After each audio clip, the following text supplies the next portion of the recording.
na carta de Paulo aos Efésios, capítulo 4.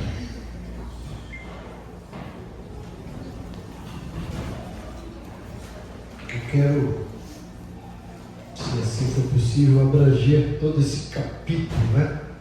Nós não vamos ler tudo, vamos, à medida que fomos ministrando, trabalhando alguns textos específicos, né? Quando a gente pensa em evangelho, a gente pensa em cruz, né? E quando a gente olha para a cruz é composta de duas estacas ou dois madeiros, né? Um vertical e um horizontal. E eu falo que cruz diz respeito a relacionamento. O nosso relacionamento vertical, nós e Deus. E o nosso relacionamento horizontal, nós e o nosso próximo. Quando a gente olha para os 10 mandamentos, se a gente prestar atenção, 6 deles dizem respeito ao nosso relacionamento vertical. Eu e meu próximo, nós e o nosso próximo. E 4 deles dizem respeito ao nosso relacionamento com Deus. Eu e Deus, nós e Deus. O apóstolo Paulo, escrevendo aos Efésios, ele, embora não use essa terminologia, não use essa ilustração, mas o que ele fala diz exatamente a respeito disso.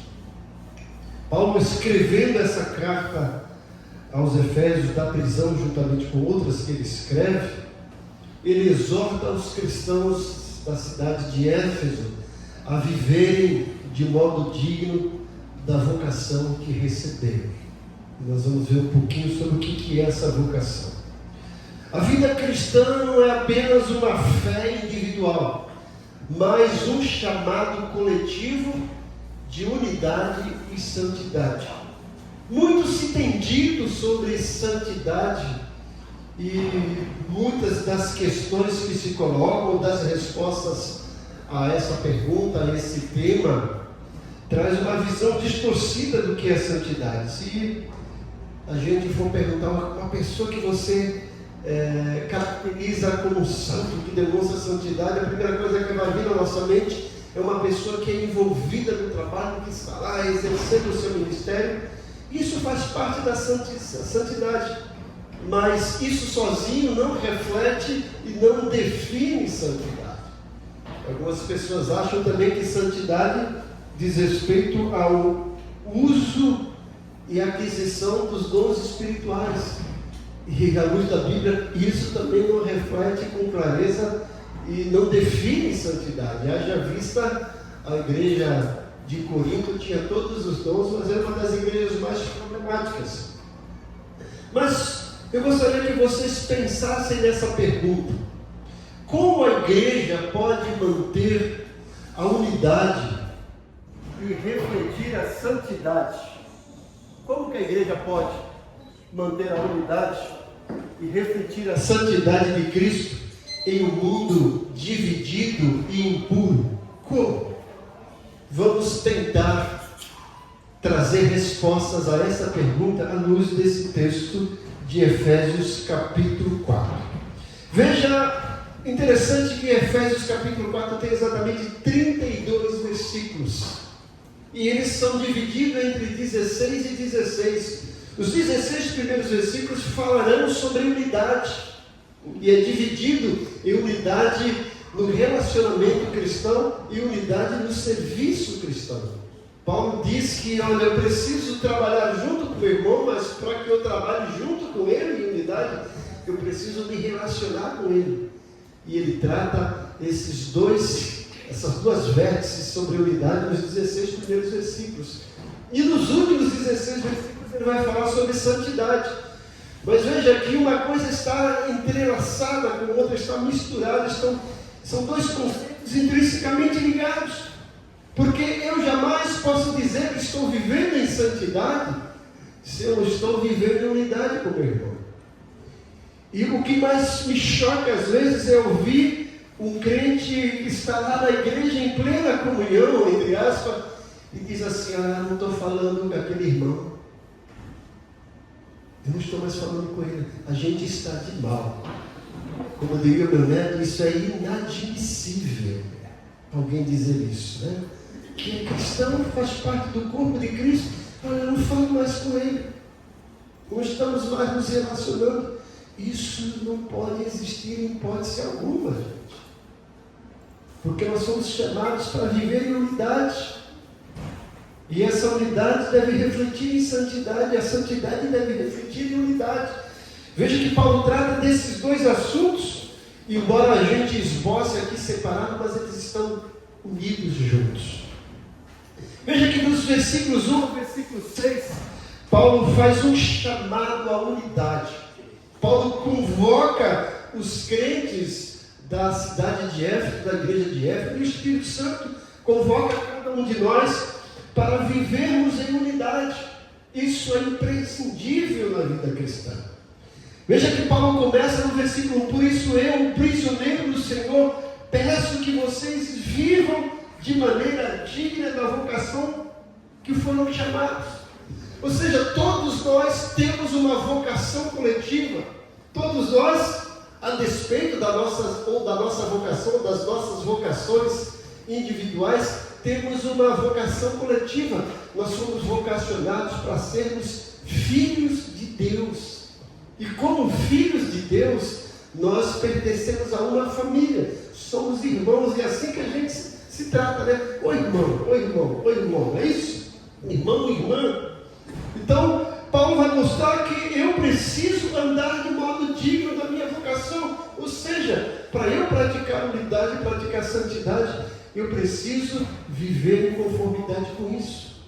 Viver digno da vocação que fui chamado. Ou seja, eu fui chamado para ser filho de Deus. Eu preciso refletir essa realidade como filho de Deus na escola, no trabalho, em casa, na vizinhança e também na igreja. E para isso eu preciso então, viver de maneira digna da vocação. E Paulo faz esse chamado para a unidade. Ele mostra aqui nos versículos 2 a 3 algumas virtudes que precisam estar inseridas no nosso convívio, na nossa vida, que precisam fazer parte e precisam ser desenvolvidas. Para eu me relacionar com alguém, principalmente com o corpo de Cristo, eu preciso viver, praticar essas virtudes que Paulo delineia aqui nos versículos 2 e 3. Ele fala: com toda humildade e mansidão, com longanimidade, suportando uns aos outros em amor, fazendo tudo para preservar a unidade do Espírito no vínculo da paz. Como é que eu vou mostrar que estou vivendo em santidade? Mostrando que estou vivendo em unidade. E como é que eu vou viver em unidade? Permitindo e deixando que essas virtudes façam parte da minha vida, da nossa vida, e estejam em pleno desenvolvimento. Porque relacionar com pessoas é difícil, né? É difícil a gente lidar com a sogra, lidar com o filho, lidar com a esposa, lidar com o vizinho, lidar com o patrão. É difícil porque nós somos seres humanos que temos as nossas limitações, temos os nossos conflitos internos, e esses conflitos internos às vezes são externados de maneira errônea e atrapalham o relacionamento.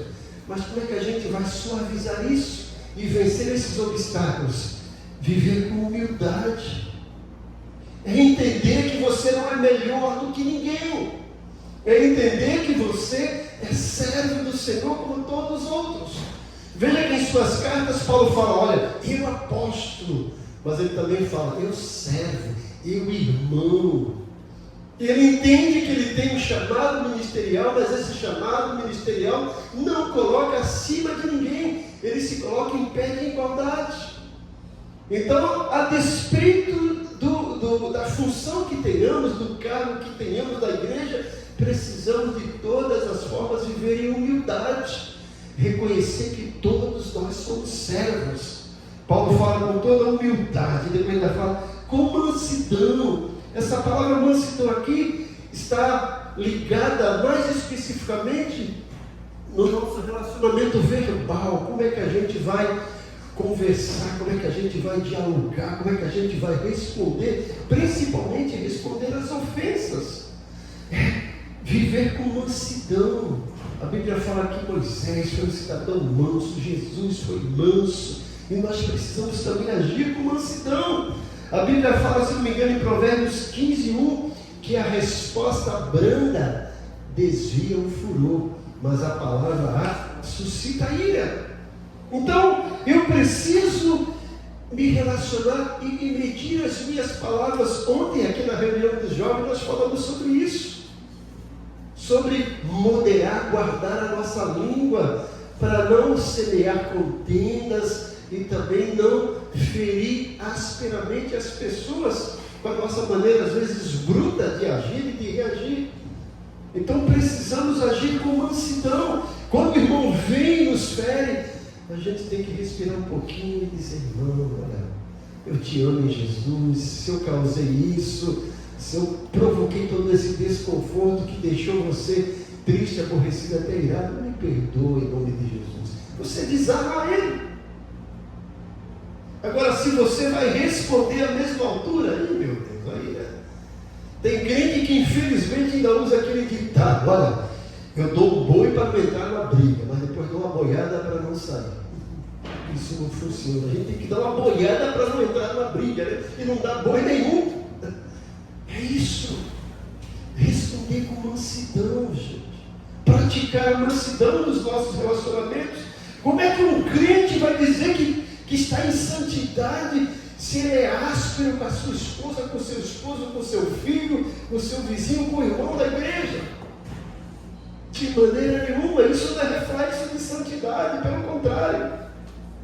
Paulo fala com toda humildade, com mansidão e com longanimidade. Veja que a palavra já é longa, né? Longanimidade. É uma palavra composta de dois vocábulos. Macrotomia é a ideia de um ânimo esticado, um ânimo longo, né? Aquele irmão te tirou do sério, mas você, misericórdia, né, Deus? Vamos andar mais um pouquinho, né? É o que Jesus disse, olha, anda também a segunda milha lá no Sermão do Monte, né? Então é não perder a paciência, é ser longânimo, é dar a oportunidade para aquele irmão mude quantas vezes for necessário. Isso é longanimidade. E Paulo fala, suportando uns aos outros em amor. Quando a gente pensa nessa palavra, nesse verbo suportar, a gente pensa em aturar o irmão, né? Mas esse verbo suportar vai além. É a ideia de ser suporte para o irmão. Quando o irmão nos fere, ele está desequilibrado, ele está fraco na fé, ele está doente na fé, e ele está precisando de um suporte espiritual. Vamos ser suporte, vamos suportar ele. É isso que Paulo está dizendo. E tudo isso, gente, precisa ser feito em amor. Então Paulo faz esse chamado à unidade e nos convoca a permitir que essas virtudes que foram inseridas em nós através do fruto do Espírito estejam ativas, e que a gente desenvolva isso nos nossos relacionamentos. Depois Paulo mostra que para cumprirmos esse chamado da unidade, tem as ferramentas que Deus nos dá, além dessas virtudes, né? Dos versículos 4 a 6, nós temos aí 7 afirmações da unidade cristã. No primeiro versículo 3 ele fala, fazendo tudo para preservar a unidade do Espírito. Então Paulo está dizendo que o Espírito Santo promove a unidade. Agora cabe a nós preservar essa unidade. E como é que a gente vai preservar? Aí Paulo fala que tem 7 afirmações aí que nos dá condições de sermos unidos. Por que precisamos ser unidos e como podemos ser unidos? Paulo fala, olha, há um só corpo. A igreja é chamada de corpo de Cristo. É um corpo, não são vários corpos. É um só Espírito. O mesmo Espírito que habita em mim, habita na Márcia, habita no Quiuche, habita na Valéria, no Paulo, no Kleber, no Tiago, todos nós, um só Espírito. Uma só esperança, todos nós temos a mesma esperança. Um só Senhor, uma só fé, um só batismo, um só Deus e Pai. E quando ele vai falar sobre Deus, olha que coisa interessante, gente, no versículo 6. Um só Deus. Ele é Pai de todos, o qual é sobre todos, age por meio de todos e está em todos. Nós temos um Deus que é o nosso Pai, que age em nós, através de nós, está sobre nós, está em nós. Então nós temos condições perfeitas para obedecermos esse chamado à unidade. Então Paulo faz isso, nos faz esse chamado a vivermos em unidade. É o que a igreja precisa. Porque os maiores problemas da igreja não são aqueles grandes pecados. Os maiores problemas são problemas de relacionamento. Os pastores gastam hora aconselhando as pessoas. Aos olhos deles são coisas pequenas, mas por dentro não chega aquela coisa toda. Pastor, não aguento mais aquele irmão, meu Deus. Eu até brinco e falo assim: se eu fosse Deus, eu ia pedir que você lá no céu dormisse do lado dele. Para aprender, né? Nós estamos aqui sendo aperfeiçoados, porque nós somos cidadãos dos céus. Como é que você não aguenta o seu irmão aqui na terra, se você vai morar com ele no céu, né? Se é que você vai, né? Porque desse jeito a gente até duvida, né? Você não está aguentando o seu irmão aqui? Misericórdia. Qual a aplicação desses 4 primeiros versículos para a nossa vida? A unidade, gente, não é uniformidade. A unidade não é uniformidade. São todos iguais, vestindo o mesmo uniforme. Não. Paulo deixa isso bem claro em 1 Coríntios 12, dizendo que há um corpo, mas muitos membros. Há essa diversidade, mas é justamente essa diversidade que deve corroborar, que deve colaborar para a unidade. Unidade não é uniformidade, mas harmonia no espírito. Com as nossas diferenças, com as nossas maneiras de pensar diferentes, nós vamos harmonizar isso. E o Espírito Santo que promove isso, que gerencia, que administra isso. Precisamos cultivar atitudes que preservem a paz. E essas atitudes estão lá: humildade, mansidão, longanimidade, um ânimo longo, né, gente?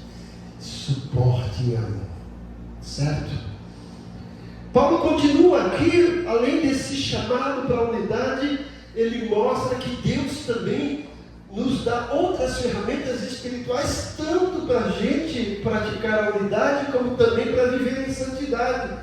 São a diversidade de dons para o nosso crescimento espiritual. Ele lista isso no versículo 7 até o 13, né? Vamos até um pouquinho mais, né? Mas vamos pensar nisso. Ele começa dizendo que a graça foi dada, foi concedida a cada um de nós. Graça é um favor imerecido. O Senhor deu a graça dele para todos nós. E por isso, objetos dessa graça, podemos ser unidos e ao mesmo tempo santificados. Depois, Paulo fala que o Senhor concedeu líderes para a igreja, no versículo 11 e 12. Essa equipe ministerial, apóstolos, profetas, evangelistas, pastores e mestres. E nós temos que entender qual é a função desses líderes. Veja o versículo 11 e 12.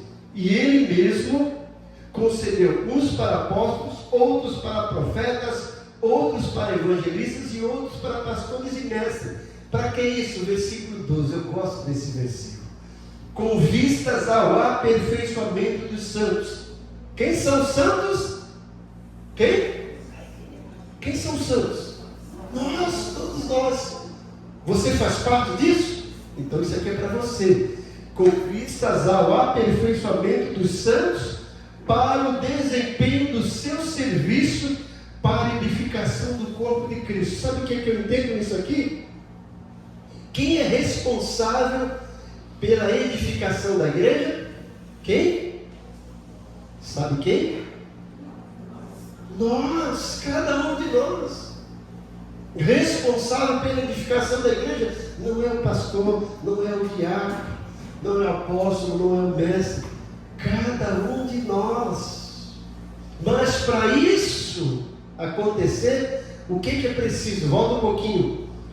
Para o desempenho do seu serviço, do seu ministério. Ou seja, cada um de nós foi salvo para exercer um ministério, um trabalho na igreja. Nenhum de nós foi chamado para ficar mostrando banco. Todos nós fomos chamados para trabalhar. Lembra do nosso hino? Eu quero trabalhar para o meu Senhor. Tem crente que nem canta isso, né? Quero trabalhar para o meu Senhor. Será que ele quer mesmo? Todos nós somos chamados para exercer o ministério. A igreja só é edificada quando cada crente entende qual é o seu ministério e desempenha isso. Não é só ficar aqui na frente. Às vezes é ficar lá na porta. Às vezes a gente acha, né, que aqui na frente é mais importante do que lá. Não é. Uma pesquisa foi feita e a pergunta é a seguinte: o que fez com que você se membrasse a determinada igreja? Mais de 64% responderam: a maneira como eu fui recepcionado na porta. Olha isso. Isso é ministério, gente. Então, olha, se eu sei recepcionar, eu vou fazer da melhor maneira. Olha, se eu sei limpar a igreja, vou limpar da melhor maneira. Se eu sei orar por um irmão, eu vou orar da melhor maneira. Se eu sei evangelizar, eu vou evangelizar da melhor maneira. São os nossos muitos ministérios. E quando o crente entende isso, e ele está praticando, a igreja está sendo edificada. Ah, mas onde entra o pastor, o líder? Está lá. Para o aperfeiçoamento dos santos. A função dos pastores, dos líderes, é aperfeiçoar cada um de nós, para que cada um de nós exerça o nosso ministério. E assim a igreja vai ser edificada. Então Paulo nos chama para a unidade. Olha, o que ele quer dizer? Se vocês estão acompanhando meu raciocínio, a igreja jamais vai crescer se não estiver em unidade. E o crente precisa desenvolver o seu ministério. E esse desenvolvimento do ministério precisa ser feito em unidade. A igreja vai ser edificada e o Senhor vai ser glorificado. O alvo aqui, gente, nesse bloco até o versículo 13, é chegarmos à unidade da fé e ao pleno conhecimento de Cristo. Veja o que ele diz no versículo 13. Ele fala: até que todos cheguemos à unidade da fé, do pleno conhecimento do Filho de Deus, ao estado da pessoa madura, à medida da estatura da plenitude de Cristo. Eu vou mais além, vou até o 16 aqui, ó. Para que não mais sejamos como crianças, arrastados pelas ondas e levados de um lado para o outro, por qualquer vento de doutrina, pela artimanha de pessoas, pela astúcia com que induz ao erro. Mas seguindo a verdade em amor, cresçamos em tudo naquele que é o cabeça, Cristo, de quem todo o corpo, bem ajustado, consolidado pelo auxílio de todas juntas, segundo a justa cooperação de cada parte, efetua o seu próprio crescimento para a edificação de si mesmo em amor. Deus concede esses dons, essa equipe de liderança. Deus nos capacita com aquelas virtudes para a gente viver em unidade e para que a igreja seja edificada. E o resultado é que nós vamos nos tornar maduros. Deus quer que cada crente seja um crente maduro. Veja que ele fala: até que todos cheguemos à unidade da fé, do pleno conhecimento do Filho de Deus, ao estado de pessoa madura. Então, o crente santo é aquele crente que vive em unidade e que demonstra maturidade cristã. O crente que tem maturidade cristã, ele não vai responder asperamente para o irmão.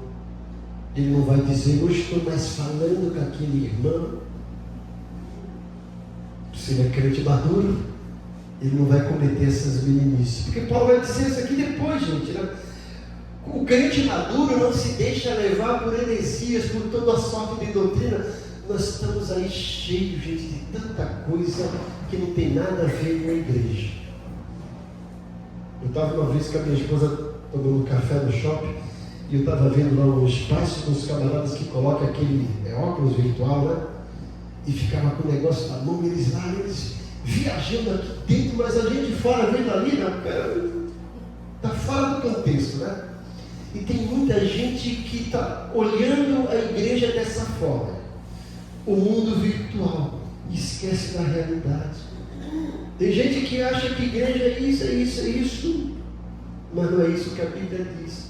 Tem gente que acha que santidade é isso, mas não é isso que a Bíblia diz. Está vivendo totalmente fora do contexto, não está vivendo em maturidade, está sendo levado por toda a sorte de vento e doutrina.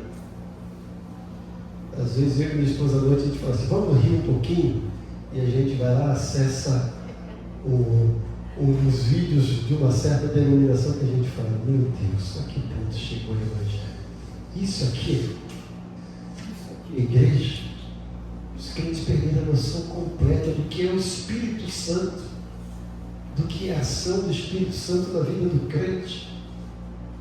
Não é maduro, gente. Então, mais voz, mais crédito ao que esses pseudo-líderes ensinam do que a palavra. Porque se olhassem para a palavra, não cometia aqui. Deus quer crentes maduros. E para isso ele precisa se deixar ser amadurecido pela sua liderança e desenvolver o seu ministério, praticando essas virtudes. E ele fala aqui, cresçamos em tudo, né? Não se deixar levar pela artimanha das pessoas, pela astúcia do que os que induzem ao erro. Se deixar crescer, não ser esse crente, criança que aceita tudo, que tudo para ele está certo, não. Precisamos examinar, gente. Precisamos ter certeza, convicção do que a gente está fazendo. Qual a aplicação desse bloco para nós, gente? Os dons espirituais não são para a nossa autopromoção, mas para a edificação do corpo, para a igreja. A maturidade cristã é fruto de cooperação entre todos os membros. Um crente maduro, ele vai cooperar, não vai competir. Infelizmente ainda tem igreja que tem aquela competição. Há um conjunto que canta melhor, né? A irmã que louva melhor, o irmão que ora melhor, o pastor ou o líder que prega melhor. Não. No corpo de Cristo não existe competição, existe cooperação. Estamos aqui para cooperar e não para competir nem para sermos comparados. Isso é sinal de maturidade, né? O ele cantou melhor do que você. Glória a Deus, amém. O dom dele, maravilha. E Deus seja louvado. Olha, continue assim, meu irmão. Pratique o seu dom, continue. Mas tem crente aí que, infelizmente, você é que é crente, né? Quer puxar o tapete do outro, né? Quer colocar o pé na frente para o irmão tropeçar. E não é assim, né, gente? Não é. Santidade é reflexo de unidade. E unidade reflete santidade. Nos versículos 17 a 32, agora Paulo faz um chamado à santidade. Primeiro ele chama a unidade, mostrando o que é, como conseguir a unidade, e mostra que o objetivo da unidade é fazer com que a igreja seja edificada, cheia de crentes maduros. E agora esse crente edificado maduro vai demonstrar isso na vida de santidade. Mas o que é santidade à luz da Bíblia? Não é o exercício de dons espirituais, não é o exercício de uma vida cristã, de estar sempre no culto. Isso faz parte do processo, mas não é o fim. Veja que Paulo diz que a santidade começa quando eu entendo o meu antigo modo de viver no pecado e abdico disso. Veja o que ele diz no versículo 17 a 19.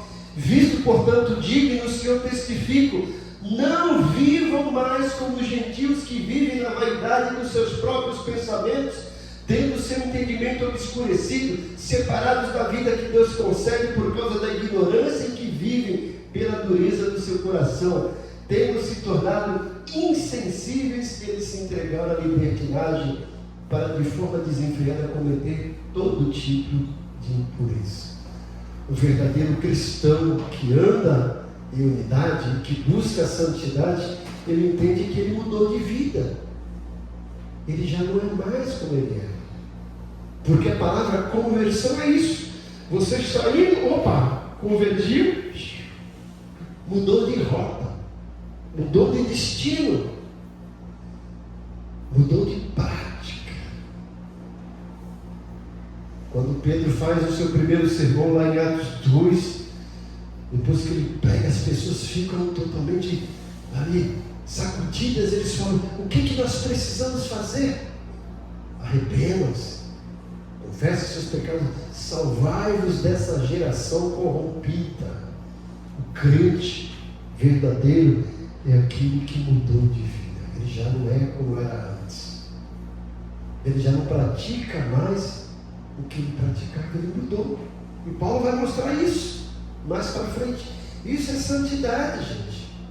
Essa transformação. E Paulo vai mostrar aqui nos versículos 20 a 24. Eu falei isso hoje de manhã, mas especificamente do versículo 22 a 24. Expliquei hoje na aula. É a fórmula DRR: se despir, se renovar e se revestir. Mas ele começa no versículo 20. Mas não foi assim que vocês aprenderam de Cristo, se é que de fato ouviram falar dele e nele foram instruídos segundo a verdade em Jesus. Mas quanto à maneira antiga de viver, vocês foram instruídos a deixar de lado a velha natureza que se corrompe segundo os desejos enganosos. O crente que vive em unidade e santidade, ele deixa de lado aquela natureza pecaminosa. Ele já não revida, não dá troco, né? Eu sempre falo, tem crente: eu vou dar troco, espera, quando chegar a hora certa vai ter volta, vai dar troco. Eu falo, crente não dá troco, crente dá oferta. Não estou falando de dinheiro não. Lembra que Jesus falou: se te bater na face direita, dê esquerda. Dar troco é bater, dar de volta. Dar oferta, dê esquerda. Se te tirarem a capa, dê também a túnica. Se te mandarem caminhar uma milha, vai com ele duas. Isso é transcender, é ir além. É não viver mais esses padrões do mundo. É mostrar que realmente você é um cidadão do céu. Versículo 23. Se deixa renovar no espírito do entendimento de vocês. A mudança começa aqui na mente, gente. Paulo fala em Romanos 12, versículo 1 e 2. Rogo-vos, pois, a misericórdia de Deus, que apresenteis os vossos corpos a Deus em sacrifício vivo, santo e agradável, que é o vosso culto racional. E transformai-vos pela renovação do vosso entendimento. É aqui. O Espírito trabalha na nossa mente, muda a nossa maneira de pensar. Olha, eu vivia na urgência, pecado é errado, isso desagrada a Deus, prejudica o meu corpo, isso não faz bem, eu vou mudar. Eu dava o troco, eu vou dar mais o troco, não é assim. Eu respondia asperamente, não vou mais responder asperamente. A mudança começa aqui, santidade começa na mente, na razão, não é na emoção.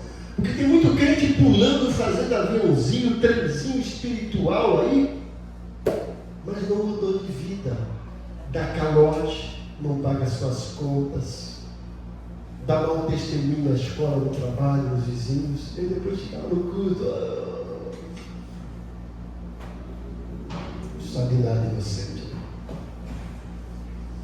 E o versículo 24: se revestir da nova natureza, criado segundo Deus em justiça e retidão procedente da verdade.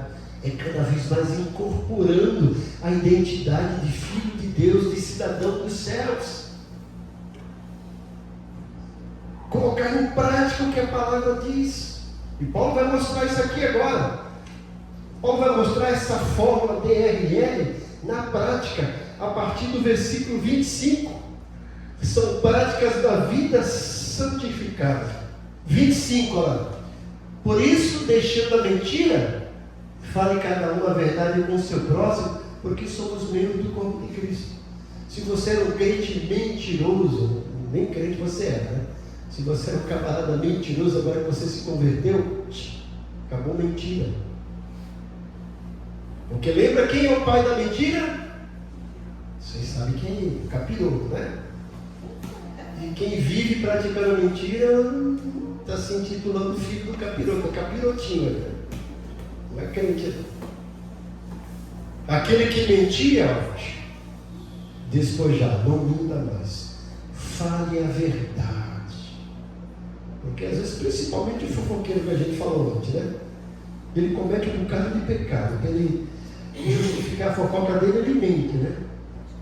Ele já começa, né? Você vê quando o fofoqueiro chega para você, ele fala assim: falaram, disseram.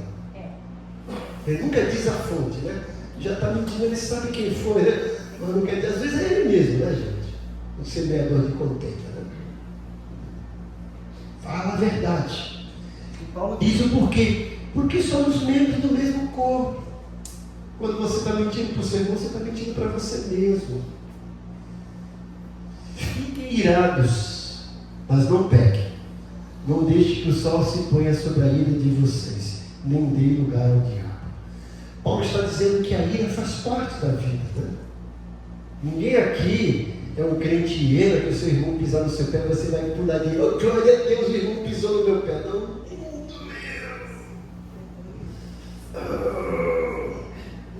Respira.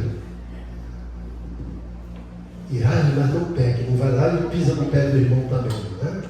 Depois ele fala: não deixe pôr o sol sobre a mão. Antes de dormir, gente, resolva isso, né? Se você não conseguiu falar com seu irmão, Senhor, obrigado, porque eu não reagi. Porque Paulo fala que quem não faz isso, ele faz dar lugar ao diabo, versículo 27. Quando você revida com ira, você está dando lugar ao diabo. Isso que o diabo quer, né, gente? Encontrar brechinha na nossa vida. Olha o 28 lá. Aquele que roubava, não roube mais. Pelo contrário, trabalhe fazendo com as próprias mãos o que é bom, para que tenha o que repartir com o necessitado. Aquele camarada que vivia nas drogas, roubando, agora se converteu. E Paulo falando: para não roubar, vá trabalhar. Aí você fala: mas eu nunca fui ladrão. Mas será que a gente não está roubando a hora da nossa empresa, fazendo o corpo mole, né? Chegando atrasados, somente quem não bate ponto, né? Saindo antes do tempo, maneira da gente roubar. Malaquias fala até o povo de Deus que roubava a Deus com os dízimos e ofertas, né? São coisas para a gente pensar. Paulo fala: trabalhe para que tenham que repartir com o necessitado. E aí começa agora no versículo 29 um bocado de orientações que a gente deve praticar. Não saia da vossa boca nenhuma palavra suja, mas unicamente que for boa para edificação conforme a necessidade, e assim transmita a graça aos que ouvem. Crente não fala palavrão. O palavrão que o crente fala é concupiscência, Querdolaomer, Melquisedeque, esses nomes compridos da Bíblia, né? Palavra grande, mas não palavrão, né? Um camarada que levou uma fechada no trânsito e chegou para o camarada: ô seu filho de Belial, seu gentio, seu pecador, né? Foi o xingamento dele. A gente não fala isso, né, gente? Então não sai da vossa boca nenhuma palavra suja, mas unicamente que for para edificar conforme a necessidade, e assim transmite a graça aos que ouvem. O que eu estou falando está transmitindo graça para o meu irmão que está ouvindo? É algo para edificar? Se não for, não fale. Se não é para edificar, guarde para si, né? E ele continua 30, né? Uma série de coisas, né? Quando a gente faz isso, estamos entristecendo o Espírito. Paulo fala: não entristeçais o Espírito Santo de Deus, no qual se fosse selado para o dia da redenção. Que não haja no meio de vocês qualquer amargura, indignação, ira, gritaria, blasfêmia, bem como qualquer maldade. Substitua isso pelo quê? Versículo 32. Pelo contrário, sejam bondosos, compassivos uns para com os outros, perdoando uns aos outros, como também Deus perdoou em Cristo, perdoou vocês. Deus nos perdoou, nós merecemos o perdão de Deus? Sim ou não? Nós merecíamos o perdão de Deus pelo que a gente fez? Não. Ele nos perdoou justamente porque a gente não merecia. Aí a gente ainda tem a audácia de dizer, eu vou perdoar porque ele não merece. É assim? Perdoa justamente para quem não merece. Paulo está dizendo, perdoa assim como ele perdoa. A oração do Pai Nosso, fala que crente não deveria orar a oração do Pai Nosso se ele não perdoa. Perdoa as nossas ofensas assim como temos perdoado. Se você não tem perdoado, não ore a oração do Pai Nosso, né? É um tiro no seu pé. Aprenda isso. Né? Isso é santidade, gente. São os valores que a gente tem que viver no dia a dia e deixar de lado esses valores errôneos do mundo. Aplicação, gente. Unidade sem santidade é superficial. Santidade sem unidade é isolamento. Ambas andam juntos. O crente que se diz santo, mas não está em unidade, ele está se isolando. Isso não é santidade. E o crente que está em unidade deve buscar a santidade. Senão não é cruz, né, gente? Senão é só uma estaca unificada lá, vertical, outra estaca horizontal. Cruz é relacionamento vertical, santidade. Relacionamento horizontal, unidade. Cristo é a cabeça do corpo e a igreja deve crescer nele, como diz os versículos 15 e 16. A unidade e a santidade são marcas de uma comunidade transformada pelo Evangelho. E aí eu deixo uma pergunta final para você refletir. Estamos vivendo de modo digno da vocação, contribuindo para a unidade e buscando a santidade? É algo para a gente pensar, refletir e mudar, se não estivermos fazendo. Se estivermos fazendo, continuar. Entregue-se ao Espírito Santo para andar em amor, preservar a unidade e refletir a santidade de Cristo no mundo. Oremos.